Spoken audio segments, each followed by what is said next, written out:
All right, hey guys, what's up? Welcome to the Mastermind series. Today I have a special guest for you guys. His name is Andy Lee Graham, and he considers himself, he's a world traveler. He calls himself an everyday hobo because he's traveled around the world. He's been traveling for 24 years, and so far he's been to 112 countries. Now that's pretty impressive. So that's why I feel like today is a really special treat. Because I get to interview this guy with like so much wisdom, so much knowledge, to throw down. So, with that intro, let's get started. Hey, thank you. Andy Lee Graham, everyday hobo. Know what it means when you travel 24 years? It means you get old traveling. No, I've started out when I was 40, right? So it's getting to be old. Okay, you want to ask a question? We're gonna have a mutual question asking series here, where I ask a question, you ask a question. All right. So these questions are in no particular order. So first question, just picked at random from the list. So when you get to a new city and you're looking at rooms to stay in, do you usually run into a problem with like a lot of the rooms smell like cigarettes? A lot of rooms smell like cigarettes. I haven't had a lot of problems with that. I had it in Indonesia because everybody there smoked. I was actually getting sick from the smoke. But generally, I haven't had a lot of problems with that. But I normally rent a room with the fan. I don't rent rooms with air conditioning. I think the air-conditioned rooms might be more problem for that. But I'm not sensitive to smoke, okay? So the only place I ever had any trouble was in Indonesia. And it was funny because I had a room with a window on the hallway, and it didn't really have a window on the outside. And I was actually breathing all the air from the hallway, and they smoked. I found out that Indonesia is like the #1 smoking country on the planet. I was getting sick from smoking. But that's it. That's about it. But what I do to circumvent most problems is I won't rent a room until I inspect it. So I go in, check the internet, try to make a Skype call, try to make a WhatsApp call, then rent the room. So if it has any problems, my bigger worry is ants. Oh, ants. I hate ants. Yeah, I mean, the reason why I ask is because, I face similar issues in Asia. Sometimes there's some cultures in Asia where they just like habitually smoke. Yeah, so it's a problem, especially for me because like I'm sensitive to smoke. Yeah. Okay, I'm going to ask a question. Okay, the secret of travel is a passport from a good country and an ATM card. How do you continually have money? Okay, so I think basically if you have a passport from like one of the highly developed countries and an ATM card, you can take off. But you still got to have continual reserve of money. How do you have a continual money, and how long have you traveled for? Okay, I'll answer the second question first because it's easier. Yeah, so far I've been traveling maybe continuously like the past 6 years. Before that, I did like a Europe trip like years ago. Before that, that's how I started. But like roughly 6 years continuously. And then the other part of that question about income, my main job, I work online. I have different clients and I build websites for them. Oh, when I first started traveling, I was doing trades.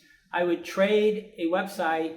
This is when it was really beginning, like 24 years ago. I'd actually trade a website work for a free room. Oh, nice. But I mean, the way I do it is more a little bit like,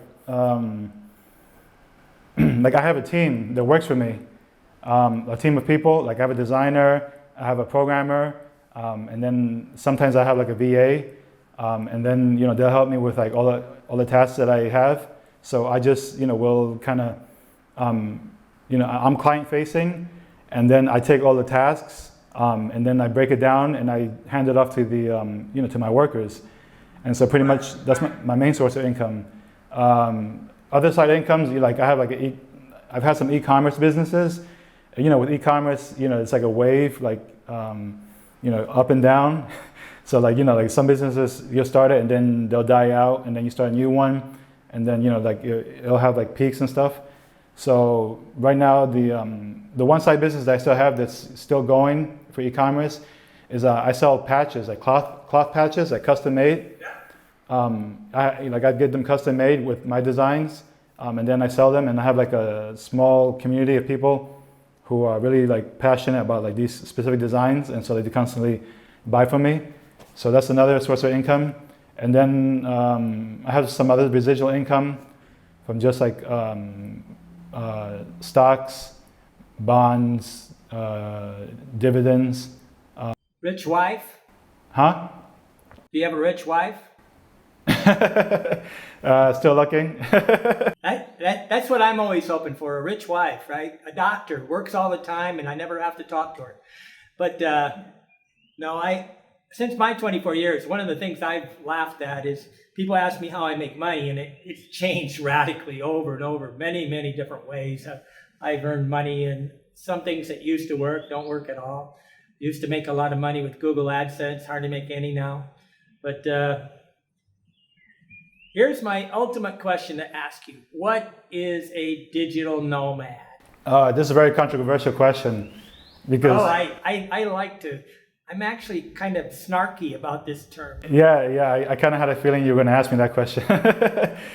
Because I mean, like if you read like articles, like a lot of people use it as like a blanket term for like, a specific thing. I mean, my definition of digital nomad is someone who's location independent. Like their source of income, they don't have to like sit in one place to earn that income. They can be wherever in the world and still work and still make money. And another part of that is the nomad part, being able to like, like wherever you're at in the world, you can pick up and move at any moment's notice. You're not really tied down to anything, which is kind of like the hobo lifestyle, right? Right. So I mean, that's my definition of a digital nomad in more simplistic terms.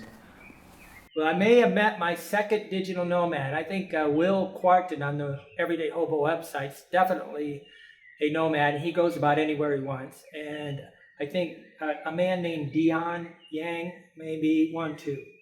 But I have trouble because to me the word nomad means you go anywhere you want to go. It doesn't mean you go to where the internet's great, like Chiang Mai, Thailand, or something like that. Yeah. I mean, I call those people digital expats. Like because like they move somewhere and then they stay there forever. But I know. But like they're not nomads because they're not moving. They're just static. So they just essentially expatriated. But I mean, the work is digital, but whatever. All right, so yeah. The only person that was more snarky than me about this term was the owner of the hostel in Serbia, and he says digital nomad. Everybody's a digital nomad. Everybody that enters this hostel's a digital nomad. He was like, he had no use for the term because he said it's the trendy term of the world, right? I'm a digital nomad because I'm trying to make money digitally, right? So you're constantly moving, you're constantly traveling on the move, right? So how do you focus with your constant travel? Like when you get to a new city, how long does it take you to get adjusted and back on a routine? Well, as a rule of thumb, it takes 10 days. By 10 days, I'm fully adjusted. But according to the country, I mean, like when I go to a country, the first 10 days in the country is the most expensive. So that's when I try to do the least amount of traveling. I try to just become part of the culture and understand how they do things, because every culture, every country does things differently. But if I'm moving around in the country, then I can adjust pretty fast, like 3 to 5 days. But I do kind of different strategies. I have like a 2-day, 5-day, 14-day strategy. So 2 days is just a hop. 12-day, 10 days is a skip, and then 15 days a jump. So I'm like skip, hop, skip, and jump. So when I do a 2-day thing, I don't even unpack really. That just means I'm just deciding whether I like the place, and for some reason I'm trapped for 2 days and I'm not really trying to understand the place. I don't know, just a stop in the way, right? But my adjustment, I actually will say that if I'm feeling too comfortable, I'm not happy. So my constant state of discomfort is what makes me happy, and that's the addictive part of travel. Yeah, that's interesting. Yeah, that probably gets into another question I have later. Okay, you said you were from Puerto Rico and China. Has this helped or hurt you? And how does it help or how does it cause problems? Well, I mean, my mom's from Puerto Rico, so like, Puerto Ricans, they get U.S. citizenship by birth. I grew up in New York, and so I don't know. Like, I think the nice thing about growing up in a city like New York, being of like mixed, mixed blood, is that New York is a melting pot. There's people from all over the world who come to New York to try to find new opportunities. So I feel like fortunate to have grown up in New York because since there's so many people from different cultures, it's very welcoming, very accepting. It's not cliquey, unlike some other places in the U.S. might be not be like have the same dynamic. So I mean, I didn't really have many issues growing up. I mean, I used to get to a lot of fights as a kid, but that was just from other kids wanting to like be my friend. So yeah, I mean, go ahead. New Yorkers, I'm from Indiana, and we consider New Yorkers kind of tough-skinned. Do you think you're tough-skinned? Yeah, I mean, I have friends where like we always, talk trash to each other, but we don't really get offended because we know it's all in a good nature, So yeah, because I mean, I lived in California for like a bit, like 10 years. And like it's a huge contrast between New York and California people. California is like the polar opposite. So when I moved, it was like a transition period of like I had to like kind of soften a little bit, so like I wouldn't be so brash with like people in California. So that was fun. There's a poem by a guy where he says, "Don't stay in California too long; you'll get soft." Yeah, I believe that. Yeah.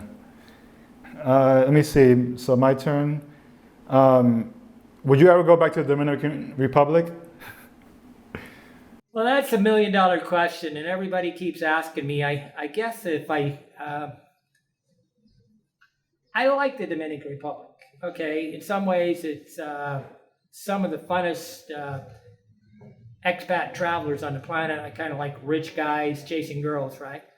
And I like the country, and it's a very simple country. I do, because I've made so many videos about the Dominican Republic, I get a lot of death threats, actually. So it doesn't make me feel very safe when what's that website, DR or something? They have a chat about me, then they basically, a bunch of trolls that don't like the fact that I will say the truth. And I've talked about real estate values a lot of times there. And whenever you talk about real estate values, I was a real estate broker, right, for 15 years in the United States. And if I discuss the valuation of real estate in a country, I for sure get hate mail because probably 50% of the people that own a house in the Dominican Republic are trying to sell it. Okay? So they don't like you to ever tell anything truthful. Everything's great, the world's great, blah, blah, blah. Nobody got killed in this country, whatever. But a lot of expats get killed in that country. Okay, fair enough. It's your turn. Okay, my turn. Do you have a girlfriend? How do you maintain relationships? Do you choose countries according to women? Oh, interesting. Okay, 3 questions. All right, let me tackle it. Let me see. Do I have a girlfriend? Currently, no. Do I choose countries based on the women? No. I usually choose countries based on, I guess, like which culture and like what the lifestyle living there would be like, and also cost of living. If a country is interesting to me, that's my determining factor. And then, how do I maintain long-term relationships? Is that what you asked? Yes. Well, the thing is, like, when I come to a country, I need to make a decision of like, whether or not I want to stay here for, like a long period of time, like if I like it. Because I mean, if I don't like it, I'm not going to invest my time in like trying to start relationships there. And also, I try not to start relationships just out of like more like a courtesy, because I don't want to like start a relationship and then I leave. It's not fair to the other person. So like I don't really like to do like the long-term relationship thing. We have this WhatsApp group now on how to have lovers in other countries, and with the goal of getting married. And I was commenting today on this WhatsApp group chat that if you don't, I don't feel it's fair. The same as you, I don't feel it's fair to enter in a relationship when I have no desire to go any further than just spending some time with the woman, right? But I date women until I know that I'm not going to marry them. Sometimes that takes a while in a different language because you can't really assess whether they're intelligent, dumb, or whatever very quickly in French or Spanish. I can do it like in 2 minutes in English, but sometimes in French they can baffle me. But a beautiful face makes things easier. But have you had any long-term relationships in other countries?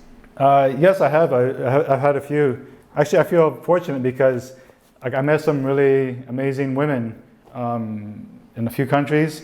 The only sad part is like I didn't stay in those countries long enough, and like certain things happen where like borders closed and governments went crazy, so like you couldn't return to certain countries. But yeah, I've met some wonderful women, and I've been fortunate to have these women in my life. So I feel I'm blessed, in that just for that opportunity. Well, great. Okay. Your turn. All right, cool. What is the country with the most risk of getting food poisoning? Food poisoning. Yeah. Well, the only place I knew I got food poisoning for sure was in Niger, Africa. And I was delusional for about 3 or 4 days. I didn't really know what was wrong with me. I kind of thought I had malaria, but it wasn't malaria. Actually, a doctor in Thailand told me, "Oh, you had food poisoning." But the reason why I got it was could happen in any country. And I used to eat a lot of canned, like string beans and peas and things like that. And because it cooks faster with my alcohol stove.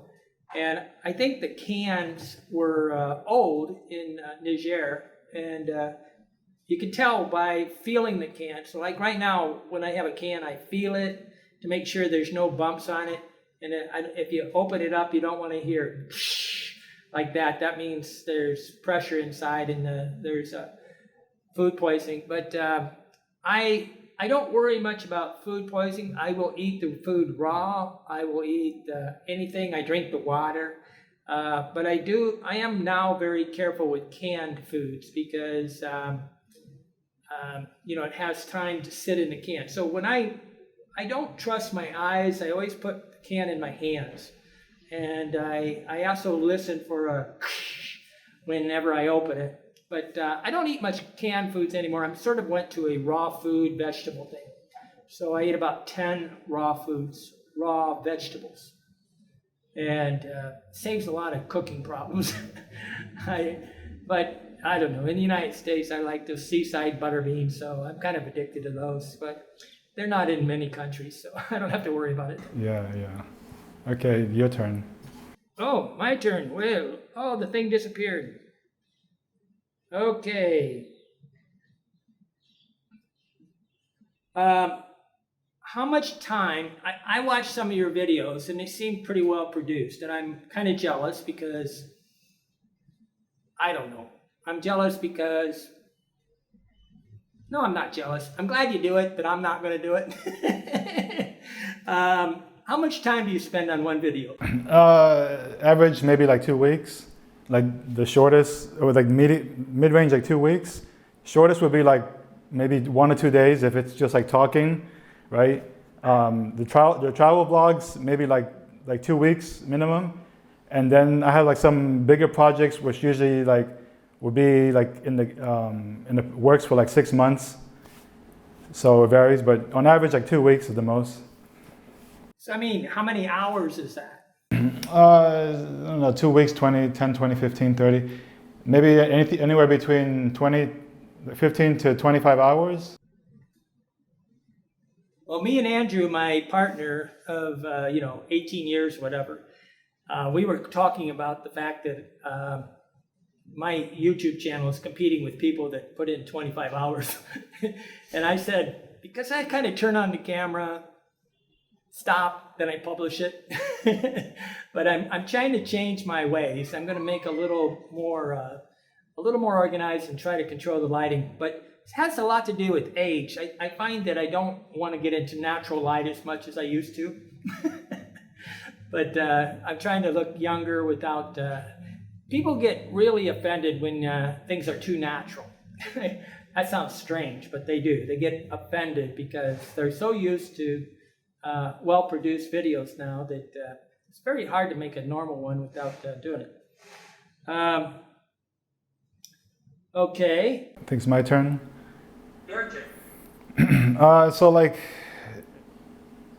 when you're traveling, you travel for so many years, and like one thing that I also run into is, packing and finding the perfect luggage and suitcase. So like my question is like, after, 24 years of travel, like do you feel like you've like found the perfect combination for yourself in terms of like, luggage or backpacks, and your method of packing? Do you feel like you've perfected it, or like do you always find like you're constantly improving as you go? I'm always improving a little, but right now I have pretty much the same standard setup. I constantly am taking the straps, the shoulder straps, and when you got a backpack, the straps that hook onto the backpack, they rip off there. So I'm always making some diagonal pieces to make it so these backpack straps don't rip off. And I'm always reinforcing them. I mean, I'm always adding extra loops on the outside of my backpack so I can tie things to my backpack. But the bigger problem on the travel is Europe, okay? Because Europe, it's a small place. Europe's only the size of the eastern part of the United States. And you can pass through countries really fast. And airfare is cheaper than the buses. Okay, so you want to get on a plane, and then if you get on Wizz Air or Pegasus Air, they only let you have 15 kilos. Then you have to be really enforced on this 14. You got a backpack size that'll fit into the little box. They actually make you do it there, and it's like 13 by 7 by by 21 or something. You gotta make sure your backpack. So the backpack I have right now is specifically made for Europe. But I add on to it by putting a rolled bag on the bottom of it so that I can increase the size. And then if I was going to Europe, I don't know what I'd do right now. I think what I'll do is I'll skip Europe. But I only go to like one country in Europe because it's just so painful. It's not the travel I really enjoy. But I have a system where I put a rolled bundle on like a cowboy bundle on the bottom, and then I tie it to my backpack. And that's really helpful in countries like Dominican Republic where they have motorcycle taxis. And that backpack props it up so that I don't fall off the back of these motorcycles. And because it's really dangerous to be on, like in a lot of Africa, they only have motorcycle taxis. And I really want that bundle, but it also means that if I have a lot of extra stuff, like the bundle can get bigger. And but my actual main backpack's the size of a Wizz Air, Pegasus Air carry-on, and then you have this expandable backpack, and it also makes me look scruffy. Okay, it doesn't look like I'm rich; it looks like I'm disorganized. I actually got insulted here on Bitcoin Beach because the guy said it was totally disorganized. And I was like going, yeah, he's an idiot because he doesn't understand it's a complete system.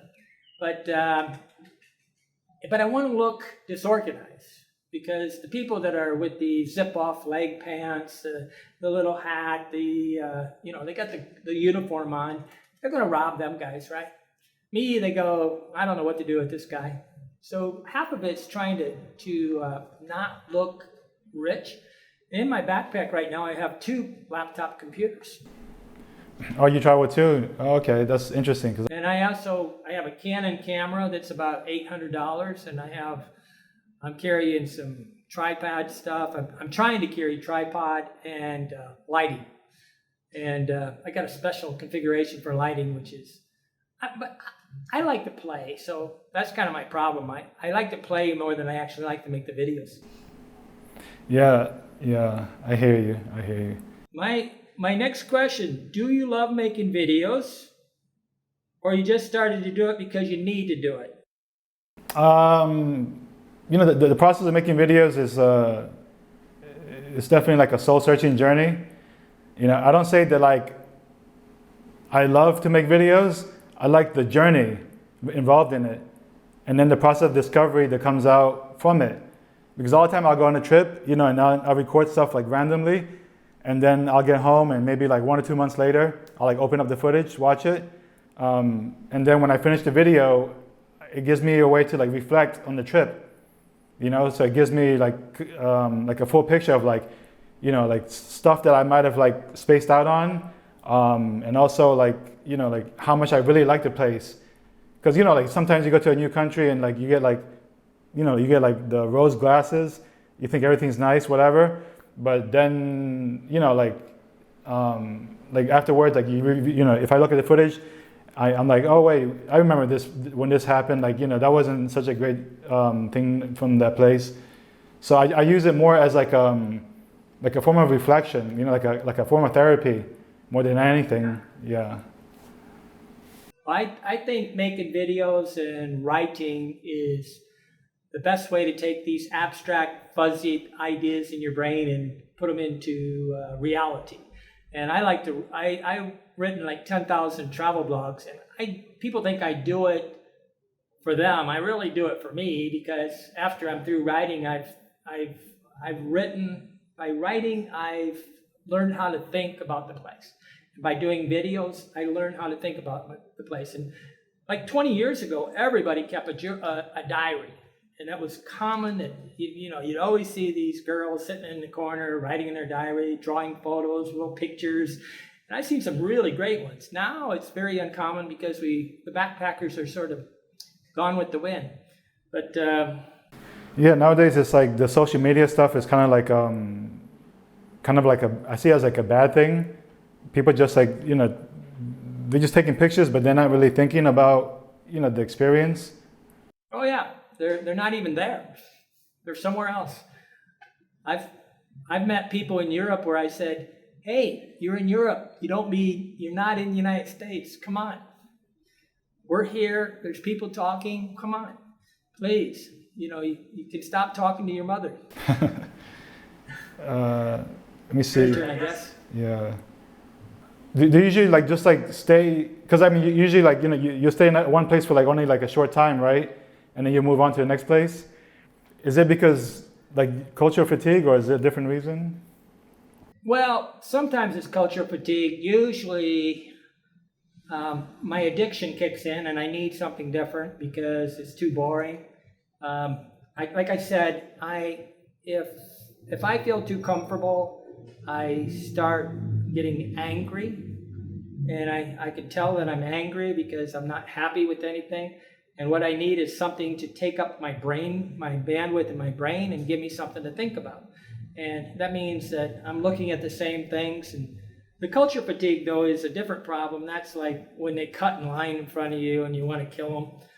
I mean, actually, I've been laughing in El Salvador. They kind of cut line once in a while. I was like in the supermarket the other day, and they cut line, and I was like, I can't take it. Put my stuff down and left. I hate when people cut lines. But I was in Brazil. Oh man, they were cutting lines so bad like 15, 20 years ago. But, this is something that you don't expect to happen, but happens, and you get really tired. But I really I get tired of the predictability. That's what I guess. There's in a lot of ways we say no risk, no rush. If you're going to get endorphin rush, you got to have some risk.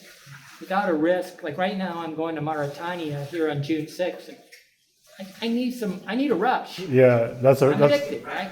going to be a real rush. Yeah. Hey, my question is, how much education do you need to travel?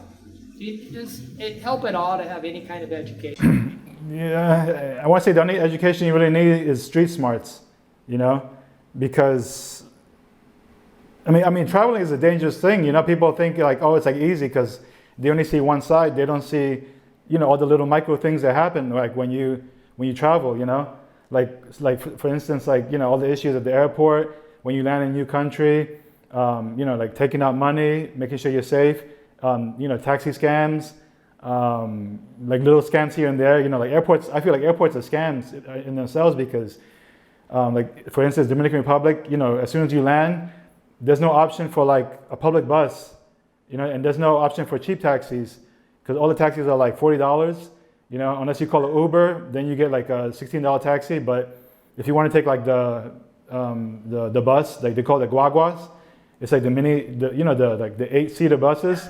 You gotta like physically walk out the airport, walk like about 1 or 2 miles, go across the freeway, right, with all your luggage, and then call like a guagua down, to like come pick you up, and then you pay like $1, and then it takes you to Santo Domingo, whatever, and you face different things like this. So like, I mean, not only that, but like street smarts as like, like how to look at people when you walk down the street in different countries, how to handle situations, how to stay away from situations, and how to prevent like people from making you to a target.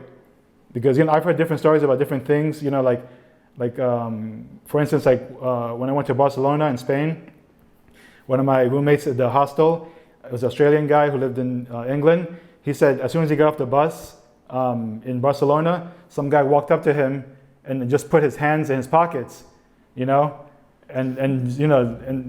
the guy didn't do anything. He was just shocked, So it's like things like that. I mean, I'm from New York. Someone comes like anywhere within like a few meters of like like my personal space, I'm pushing that guy, or like whatever, or like I'm stepping out the way, But I mean, I actually try to avoid confrontation because you're in a new country.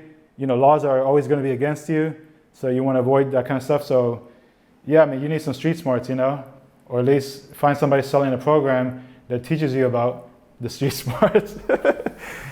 It's really, really interesting. I came from a country, farm area, and I wouldn't, we are farm boys. We're kind of a little bit rough with each other sometimes, maybe macho, but I don't understand. I see a lot of people that have a lot of problems with street smart, mainly because, well, let me ask you, do you trust your feelings, like how you feel about somebody? Yeah, I trust my gut. If my gut says something, I'm gonna, follow the feeling because the gut doesn't lie. Like I don't care about like something's polite or not. Like if I see someone walking down the street, they look dangerous, I'm gonna cross. I'm gonna get out of there. Or if I see an area I don't like, I'm not gonna go in that area. Just out of safety. So I trust my gut, like 1,000%.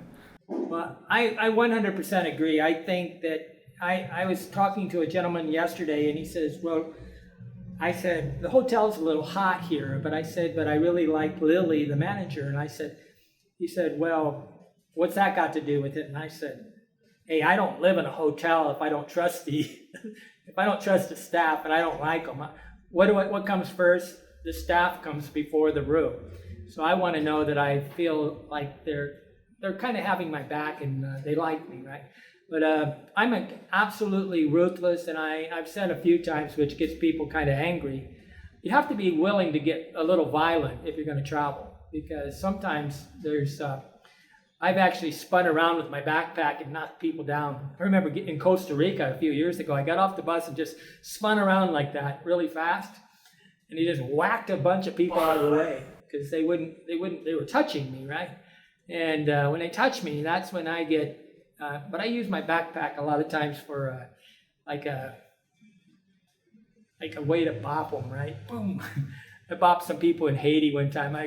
These guys were just laughing because they were grabbing my backpack and I just swung it around and knocked them down. But they think of it as an accident, but it was completely premeditated on my part because I wanted them to get away from me, right?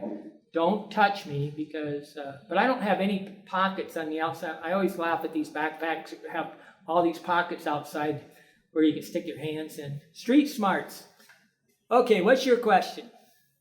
What is your criteria for picking a city to visit? To pick cities? Yeah. I haven't been there. Okay, any city, okay, as a rule of thumb, if I can do it, I will stay in a city with less than 50,000 people. Okay, and I want to have a city that is something I can walk across. And I don't like to have to be forced to use a taxi. I don't like any place where, but sometimes you can be in like inside a city, inside a neighborhood where you're really living like inside a barrio or neighborhood that's kind of like a city. And they have all the nature. So I don't normally want to live anywhere where the only way to move around in the city is by taxi. If I'm required to get in a taxi every day, I'm probably going to leave. Because to me, the enjoyment of seeing the world is walking. If you're walking the world, you see the world. In a car, it speeds it up and you don't see the world. And I like to meander every morning. But normally I try to stay close to an open air market and a supermarket, which is some cities like in Europe or United States can be real tough. But I like to walk around in supermarkets and choose my food because the biggest problem with travel is the food in restaurants is unhealthy, and you need to cook your own food in your room or buy, like I said, I buy raw vegetables and eat them, broccoli and I eat carrots and different things. I eat a lot of parsley, but parsley and broccoli are my number two. Those are my two major health foods. If I see too many barbed wire things, those really scary barbed wire things with the razor blade barbed wire, I try to avoid those cities. Like right here where I'm at, there's a lot of razor blade barbed wire. It's sick, and too many dogs. When there's too many dogs, that means it's dangerous. Yeah, it's good points, a lot of good points. Okay, do you have any cooking gear? And do you cook in your room? Do I cook in my room? Short answer is yes. It's the most cleanest and most economical way to get food. Cooking gear, I don't really travel with cooking gear. I mean, there's 2 times, when I lived in Taipei, Taiwan, and Bangkok, Thailand, the place I lived in didn't have a kitchen. So I would buy a rice cooker that can also boil water. So that way I can, cook a lot of different things, because when you can do those 2 things, you can make a lot of different dishes. So, I mean, that's I don't like to travel with that cooking gear because it's too heavy. And, some of this stuff can take up too much space. So a lot of countries, it's pretty cheap to just buy it. And then when you finish, give it away to somebody. So yeah, that's that. Well, I'm cooking less because when I got rid of the cooking of vegetables, now that I eat it raw, I don't have to cook as much. But it scares a lot of people to eat food raw, right? Because they think they're going to get sick. But I don't know. I think I'm inoculated against every kind of bacteria on the planet. 24 years, hopefully. Hey, I drank the water, and I always say you always drink the water because they wash the dishes in normal water, right? And there's no way you're going to have dishes without some water on them. So you're always drinking a little bit of water in everywhere you go. So I feel like I feel like in Mexico the water's not very potable. Had a lot of issues there with water. But that's where I learned how to deal with crime. The first country I went to was Mexico, and crime, murder, corruption. It's got everything. It's really a good training ground to become street smarts. A couple of my friends got killed there. You know, it was. Yeah. Okay. Your next question. Okay. Why don't more people point out the pitfalls of a city or country? Why? Yeah. They want to be popular instead of honest. They want to be, if you sit around and point out, okay, the big problem is this. Somebody's making a trip to Thailand, okay? They're going to spend $2,000, $3,000, $4,000, right? And if I say something negative about the country before they go, and they're following along with me, they basically think that that one bad thing or that 5 bad things means the whole country sucks. And then they get depressed, and then they write me hate mail.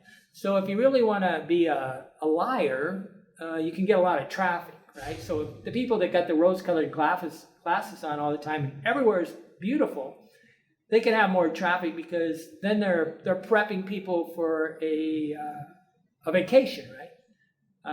But the people that like me normally are the people that have traveled to 25, 30 countries, and they know that I'm telling the truth. But if you want to have one of the, if you really, the formula for unlimited traffic is to stay in one country and always lie. And then you prepare them to be tourists, and then the tourist industry likes you because according to the tourist industry, every place is perfect, right? It's always a like. It's never, you're an asshole. But I find that the people that generally like my reports on different places I'm at are wanting the honest truth, and they don't expect perfection. Some people want perfection for their 2-week millionaire trip, right? Yeah, that's very good points. Is it my turn? What is your daily budget in dollars, excluding airfare? It changes in every country, just because in terms of scheduling, like sometimes I have like commitments and I can't spend so much time looking for like the best deal for a room.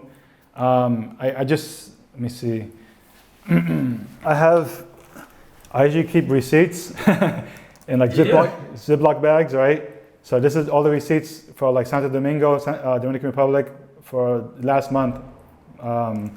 So pretty much what I do is like I'll put in here, I'll transfer it to a spreadsheet, do the math, and then get rid of the receipts, but also for tax purposes. But yeah, like last month, my daily cost per living minus airfare was about, I want to say like $33, $35 per day. Sure. So that includes, like grocery shopping, the cost of the room, transportation, and then the cost of the gym. Because usually when I go to a city, I look for a gym, and then I usually pay for like monthly because it's cheaper than the day rate. So like all this combined. Some cities are more expensive than others, obviously.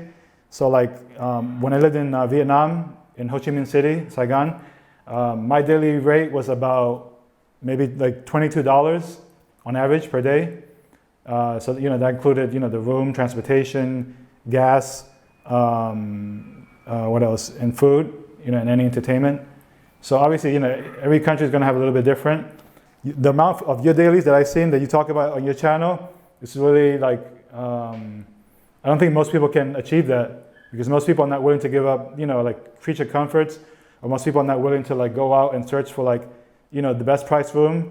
Like they just settle on the first one they find and get like the worst deal, because a lot of countries, they always have like two pricing, right? Like they have the local pricing, and then they have like the tourist pricing, and then I hate it when I go somewhere, I ask what's the price, and then they tell me the price in dollars.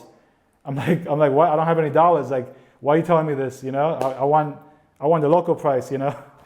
So yeah.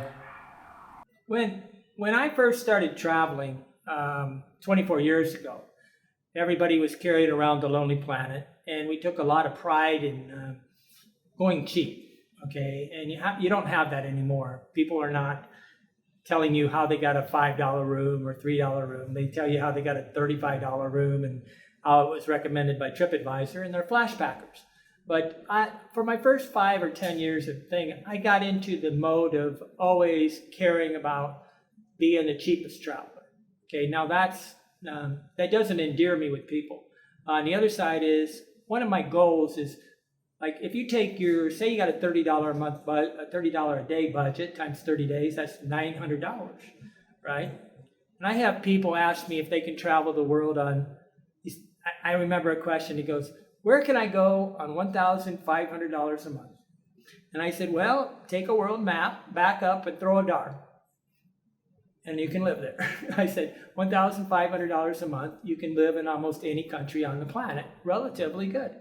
And but some people think that because they spend a kind of cognitive bias, they spend $3,000 a month inside the United States, they think they're going to spend that when they travel, but they don't realize they're buying like $1,500 worth of stupid stuff every month, right? And they buy and accumulate. You can't buy that stuff when you're traveling. And how much food can you eat a day, and how much can you drink? Now, I also always say, if you drink a lot, you got to double your budget. I don't drink, so I'm a lot cheaper. I'm a cheap date, right?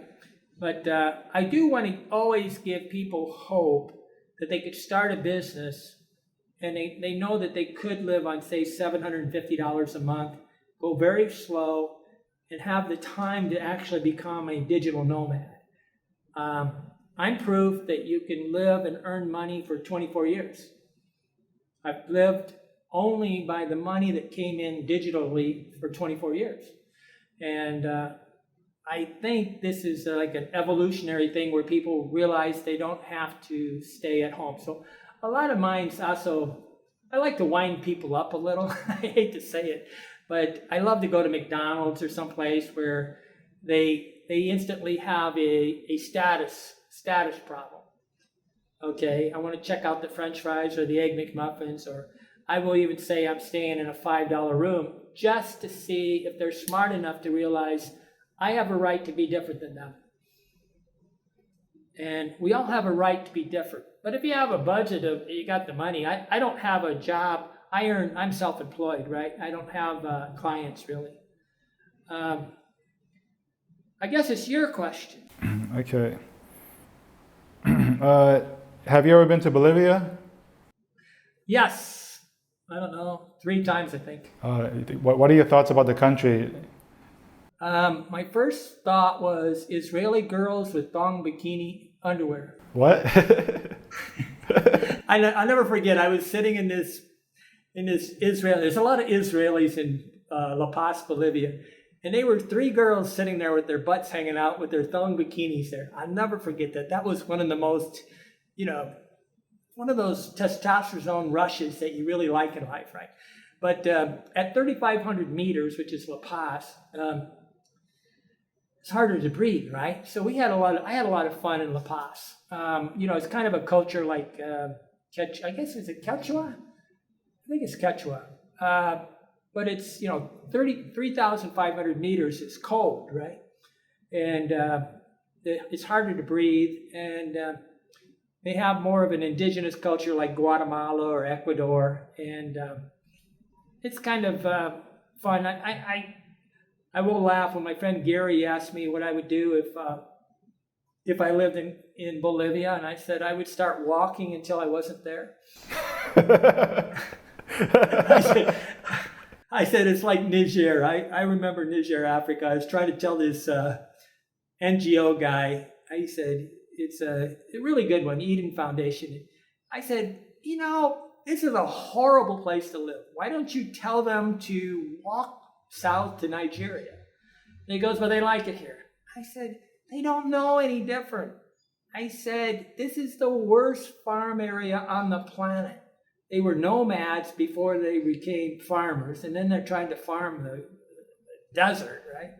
And I said, they should migrate to, better farmland, do something. But we used to go to this bar every night. We had these 2 German guys that couldn't speak English. They were real handsome. They got caught in a gear shop, right?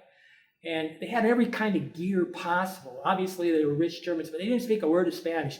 We'd literally fix them up with these girls and get them to dance all night. And it was like a local, indigenous group. It was a hilarious time. I had a really good time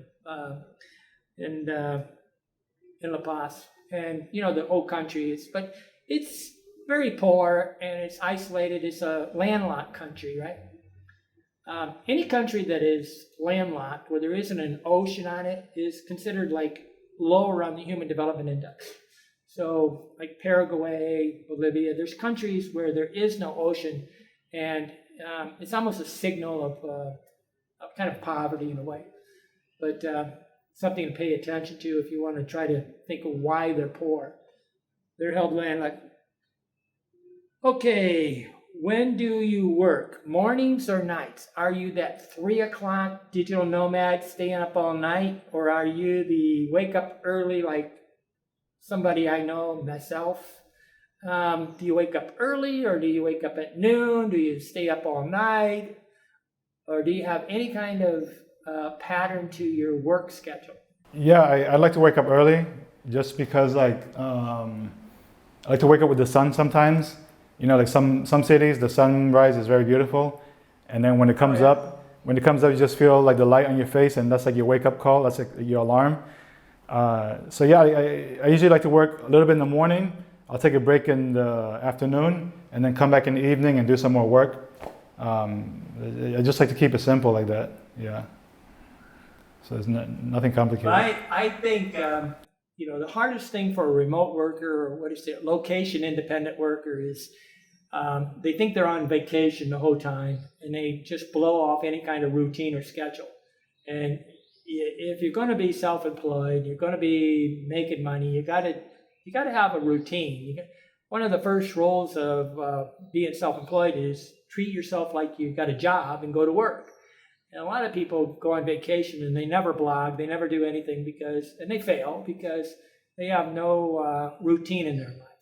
So I'm quite impressed with your ability to have routine. You've been reminding me about this thing, which is I'm usually reminding other people that we have something going on. You're a very I'm really impressed. I think anybody that can communicate and push things to get done, they can change the world.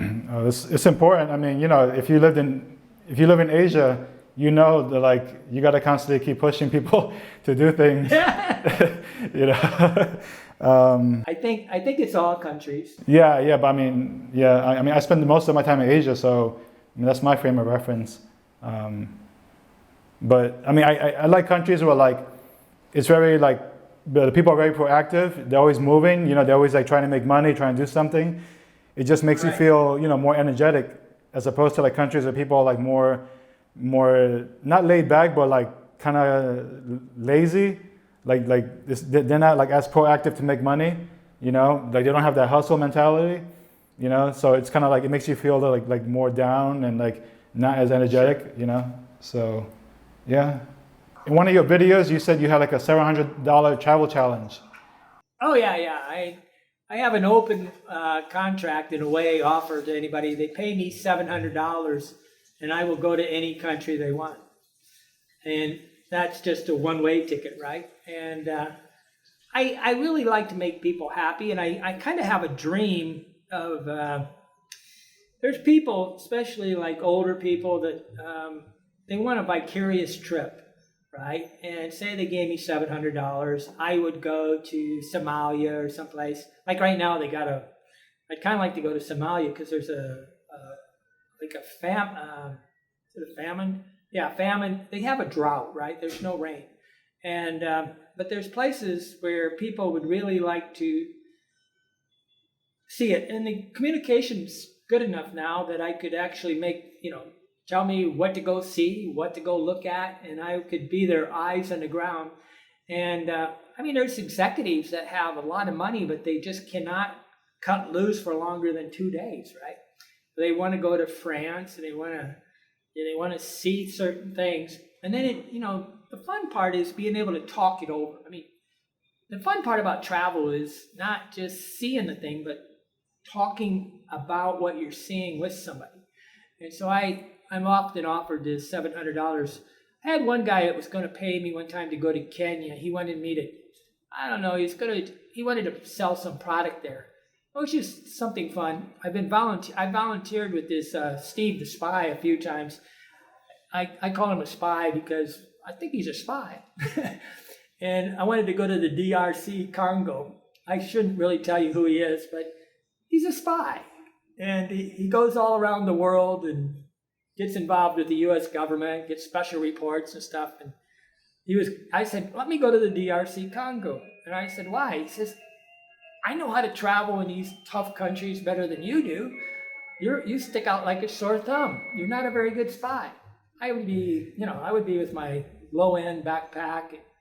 I would let my hair grow longer, and I would, like when I went to Iraq, I had a beard and I had really long hair because you want to look like you're the wrong person, right? Okay, my question: how long will you travel? Until I die. Until you die. Yeah. My question: would you go to current day North Korea or Afghanistan? Would I go to North Korea? Yeah, I would. One of my friends, Steve, went there. Their special, he was Canadian. Contrary to what people think, like I was talking to Mark from the Netherlands yesterday, and he's like, do you think it's safe to go to these countries? I said, Mark, almost every country is safe. The people generally are safe. There's neighborhoods that are bad, and there's cultures that are aloof and they don't talk to you, like the Russian cultures. They just don't say hi back. But generally, it's not the natural default thing to rob you and kill you. That's not a normal thing to do. Cheat you? Yeah, everybody cheats. I mean, that's just standard across the board. Everybody will lie to cheat and tell you some story to steal your money. But I would like to go to North Korea just to witness it.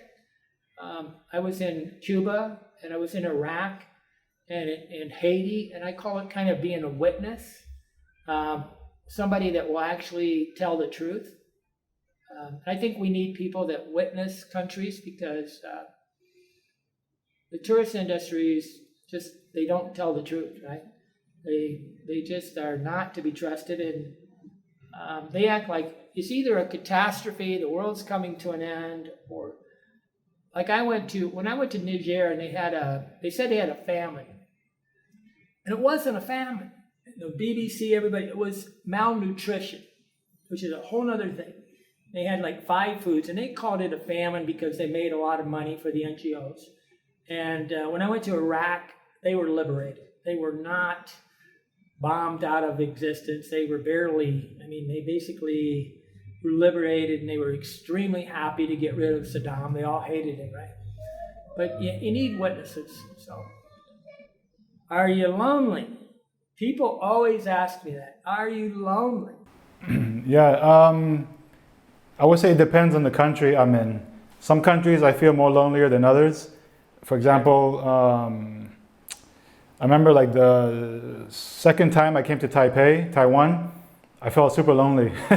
Because there was like it was winter, December. Winter just started. It was cold. I was in a room that I didn't like so much.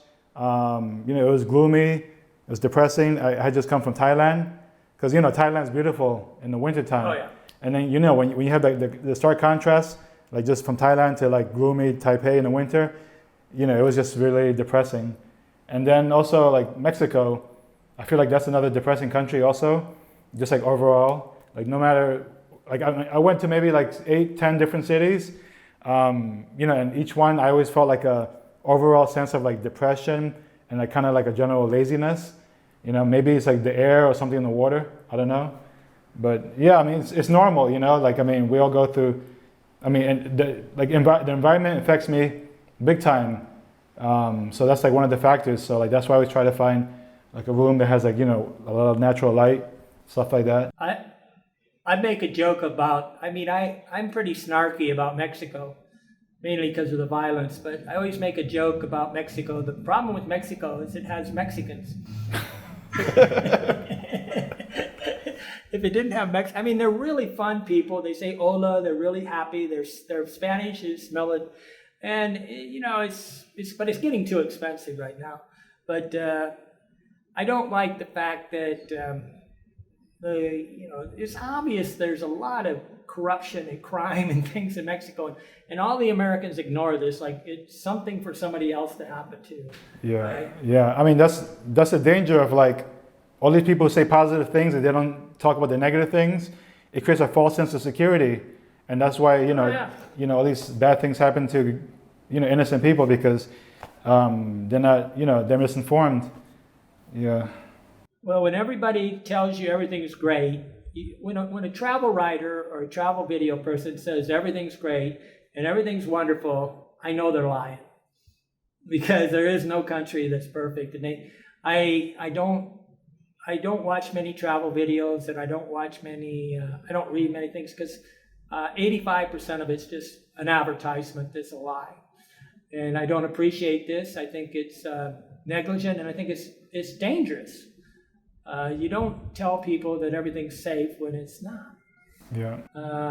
You got to be wise and street smart, as you said, in every country.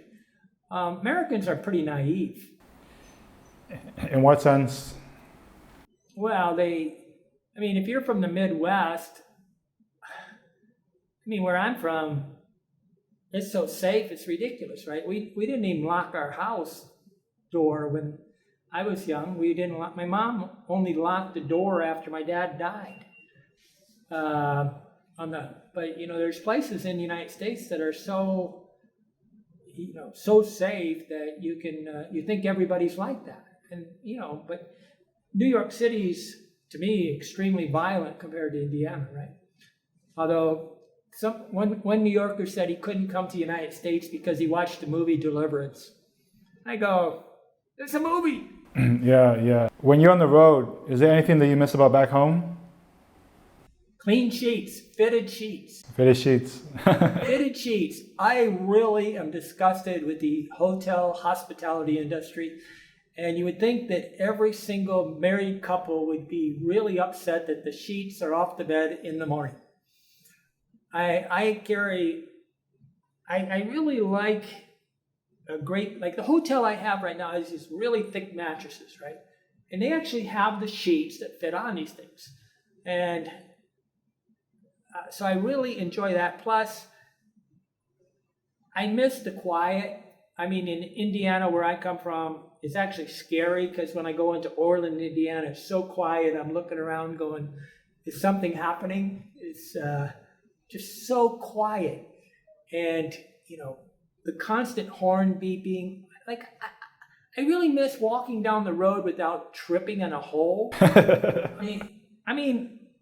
Everywhere on the planet. I was in Tokarari, Ghana, and they had these holes at the end of the sidewalk where, the gutter's supposed to be, and you can walk down and you look at it, it's like 12 feet down. Here, there's holes everywhere, and they don't see them as a problem, right? And when you walk, I like to walk without looking at the ground. Yeah. My neck, I think I'm going to get hunchback because I'm always looking at the ground to make sure I don't fall in a hole. It's scary. I want to walk, as you get older, you worry about your back going like this, right? Your stomach muscles get too strong. I really like walking without looking at the ground. But I do enjoy when I go back home, it's the only place where I feel completely comfortable and I can talk at full speed. Yeah. Right here, I'm very seldom talking to an American or anybody that I can talk full speed with. And I have some friends at home that are, brilliant, and I can talk at full speed, and they know my background, they know my context, they know my history, and I don't have to fill them in on the background stories, right? And I also, I don't have to be anybody special when I go home. I'm not somebody special. And on the other side is, I have trouble talking with backpackers anymore because I have to keep my mouth closed. You can't. When they start talking about a country, you can't jump in and say, oh, when I was in Ethiopia. That's not the way to make friends and influence people, right? They don't want to. They're celebrating their new trip. And They may have only went to 10 countries or 3 countries. And here this guy is with 212 countries. It makes them, they don't want that. They want to brag about their countries. Yeah, that reminds me like the difference between New York and California. Like in New York, for example, right? You can tell somebody, like somebody will be talking to something and you'll be like, oh, like that sucks, like, and you tell them like all the reasons why. And then like, at the end you have a discussion, then, like you have a mutual respect. But then in California, someone starts talking about something and then you butt in, then they got offended, then they'll stop talking and then they'll become passive aggressive. And, you can't have like a dialogue. So, I mean. I was having a discussion about meeting women and things like that. And one of the greatest benefits that I've had for the last 24 years is if I'm talking to somebody and they get snarky or mean or offended by anything, I could stand up and walk away and never see them again in my life. And I haven't had to make any compromises for almost 24 years of talking to somebody that is denigrating me or insulting me or acting like I'm an idiot, because I know I'm not an idiot and I know I'm a good guy and I'm polite. I'm Indiana polite. And but there's some people that are walking around looking for an excuse to be angry. And that's what worries me now about the United States is I have no use for this. As the Brits say, I can't be bothered. I'm old enough, I don't need this in my life. If they don't like it that I look at a girl, men are apologizing for looking at women. And I go, what's wrong with you? This is the most natural thing on the planet. Looking at women. A man looking at a beautiful woman, being appreciative of a beautiful person. It's just absurd some of the ways people are looking to argue right now. Amazing. It's true. Okay. How much does your backpack weigh? Oh, that's a good question. Are you a checked bag person, or are you the really fast, go through the airport, have a carry-on, get out of there really quick because you definitely are not going to wait for that bag at the carousel? It depends on like what country I go to, because like certain areas, obviously, there's like limitations. Like typically, like when I was in Asia and when I went to Europe, they always had the limit of like 15 kilos for the backpack. And then if you check in, they have like a limit of like 24 kilos, which is 50 pounds. So mainly like my backpack that I usually wear is roughly like 15 pounds max, like 15, 20 pounds, and I have like my 2 laptops in there and like some other gear in there. And then usually like if I'm going on a longer trip, I will bring a check-in, like a roller. And then that roller will maybe, like if it's like a super long trip, I might bring like if it's a long trip that I don't have to do a lot of hops, I'll have this a bigger roller, and that'll probably weigh like 50 pounds, right? But if I'm going on a smaller trip, and I don't want to deal with anything, just like a backpack, and then maybe like a duffel bag with clothes. So like altogether, maybe like 20, 25 pounds total. So it really depends like where I'm going and, like the restrictions. Well, what do you do with all your clothes? I mean, do you throw them away? Are you returning home to stash them, or do you have a bodega somewhere that you got a girlfriend you stash them with? Well, I mean, like when I moved from Vietnam, and back to the Western Hemisphere, I had like a lot of clothes, a lot of outfits, a lot of costumes. Because on my videos, I usually have like costumes, for Right. So all that stuff, I packed that up. Sometimes I'll mail it. I'll mail it back home to my sister. Okay. Because my sister has like a huge closet of like costumes. I'll mail it to her, and some clothes I'll just mail like back home to mom. So you're telling me your sister's has a huge closet of costumes? Yeah, not just mine, but hers as well. That sounds interesting.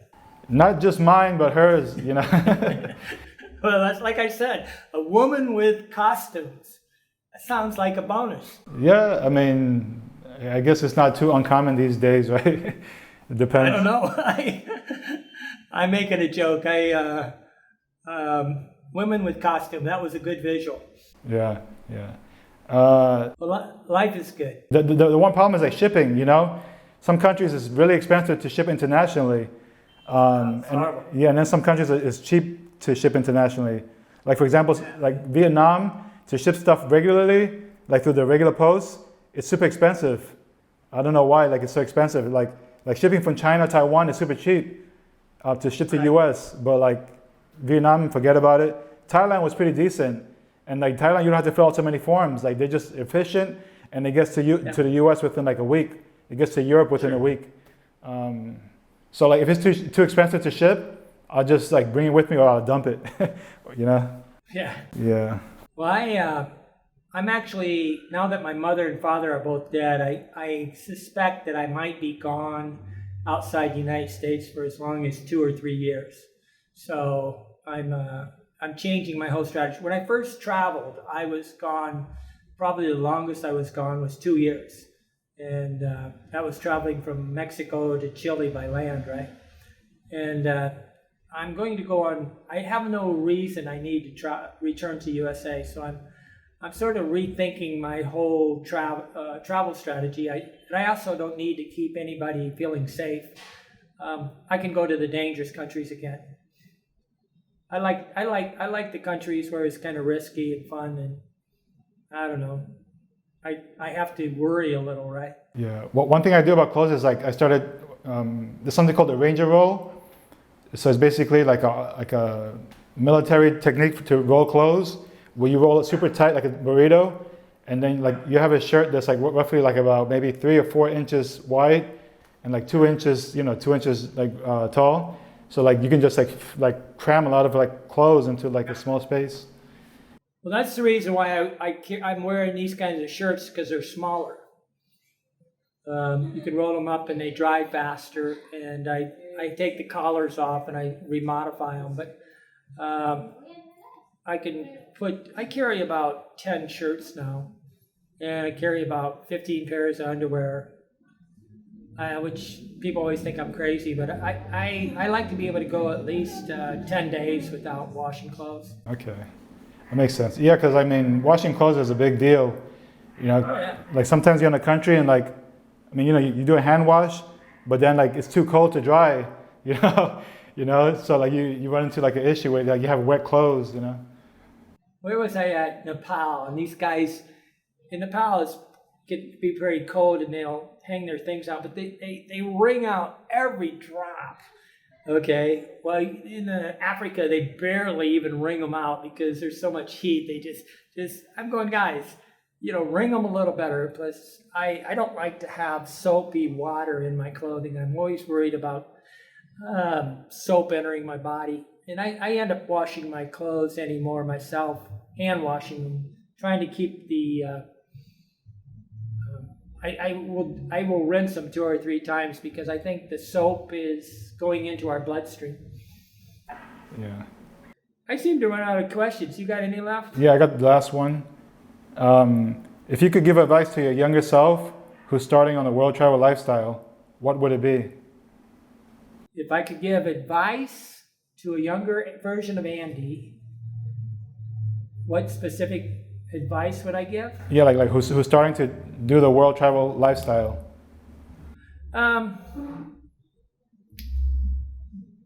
I don't know when I finally learned. It finally became aware, when I first started traveling, I didn't really understand friendship. And I thought, I kind of bought into this idea that we only have 4 best friends our whole life, right? And my best, I would tell the younger Andy that everybody is your best friend until they prove they're not your best friend. And make everybody your best friend, and never think that you're special. Because when I first started traveling, I believe, as do most Americans, that somehow we're special. And so I would say, Andy, treat everybody as if they're the only friends you're going to have for the rest of your life. And smile with them, laugh with them, joke with them, and don't value people on their knowledge or their education. Value them on their heart, whether they're a good person or not. Because at the end of the day, The happiness comes by spending time with somebody that likes you. It doesn't come from intelligence or knowledge or things like that. But if the person likes you, like Lily here is a very simple woman that is in my hotel. She always smiles when she sees me. She always laughs. And I have trouble understanding her Spanish, but we like each other, right? So, and the other thing is, never worry about anything. Money is a kind of a bullshit thing. Everybody finds money and everybody finds work. So don't worry so much, right? If you want to concentrate on anything, learn how to travel cheaper, because you can always, like I always laugh, because I always know I can go live in Togo, West Africa in a $7 a month hotel room. I can rent a room for $7 a month. And I can be quite happy. And but I think social status is the scary thing on the planet. People looking down at other people because of things. And again, I wind them up by doing things that they consider low social status, just to wind them up. Because if you're only going to judge me on what I own, I don't think you're very intelligent. So Andy, young Andy, owning something, everybody does. Everybody works. It's just a bunch of bullshit. Don't think it's special to have a job. All right, cool. Thank you. Yeah. So you're going to travel till you die. To where? You said you're going to travel till you die. Yeah. Who's going to take care of you when you fall down when you're 75 years old? Probably my future wife. What? My future wife. Okay, good. I want to hear that, because I think men that act like they never. People think that I planned on not getting married, and I said talk to God, talk to somebody. I didn't plan on not getting married. I always planned on getting married at age 24 and living in a little ranch house with a 2-car garage and having a power saw inside, a couple power saws, and probably working on my antique car or something, right? And when I was 40, I decided to take off. But marriage is a good thing. So I think everybody should always try to find the love of their life. Yeah, for sure. I mean, travel is more fun when you do it in pairs, right? Yeah. Looking at a sunset in Goa, in Palawan Beach on Goa, with the beautiful sunset, and you got these palm trees standing in front of you, and doing it by yourself isn't quite the ideal situation. Yeah, it's depressing. Yeah. Wow, when I was in Belize and this German girl was dancing with me in a bar on the Cape Cocker, that was life. Sounds like a nice time. Well, what do you think? Are we finished? Yeah, I think we wrapped up. There was a lot of questions, a lot of soul searching and sharing of wisdom. I really think that your honesty is to be celebrated. I really am proud that you're on Everyday Hobo, because we're forming something special, and it's really nice to think that we have some people that champion being honest. Because you've asked some questions that pointed that you want to be straightforward and honest with people, and that's good, because the worst thing you can ever do to another traveler is tell them some lie story, right? That's endangering their life. Yeah, that's true. I mean, that's one reason why I gravitated towards the Everyday Hobo and your content, just because you tell it like it is, Yeah. Well, I have nothing to, I do believe in good, and I do believe that if you tell the truth, that you have the support of the world, okay? When people, I don't know, why would you sabotage your friendships by lying, right?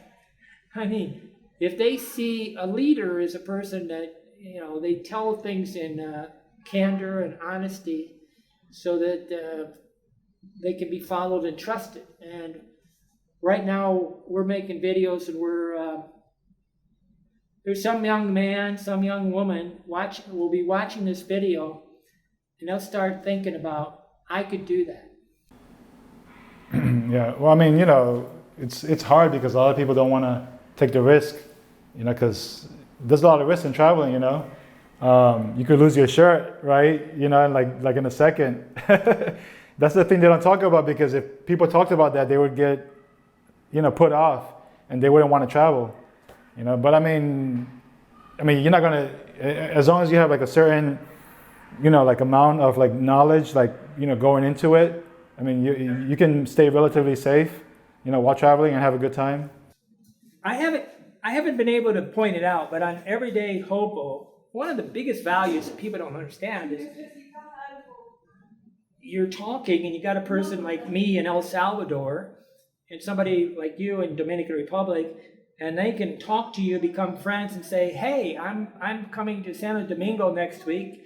Can you give me like a kind of idea on how to deal with this thing? And it makes you feel safer to arrive in a country when there's boots on the ground there to meet you. And you can literally, there's a lot of people that don't move countries, right? But there's enough countries that you could go to, probably 20, 30, in the end, there'll be almost any country you can go to and kind of know that somebody's there to have your back, okay? And that sounds funny. A lot of people go take a Spanish school or they go volunteer. And the reason why they're doing that is because they don't want to be alone, right? And I think the fear of being alone is a real fear. But we don't have to be alone. We can find people we trust. And that's the reason why we require everybody on Everyday Hobo to be a real person. Because how do you have a relationship with an anonymous person? I think this is such a dangerous thing. Well, I think we should say goodbye. Merry Christmas, Happy New Year. Oh, Semana Sana. It's, how do I say? Today is Viernes Santa. It's Friday, Good. Don't they call it Happy Friday? Happy Friday or something? Yeah, Good Friday. Yeah. But I'm appreciate the time, and hasta luego. Yeah, hasta luego. Adios. Okay, bye-bye. All right, see you.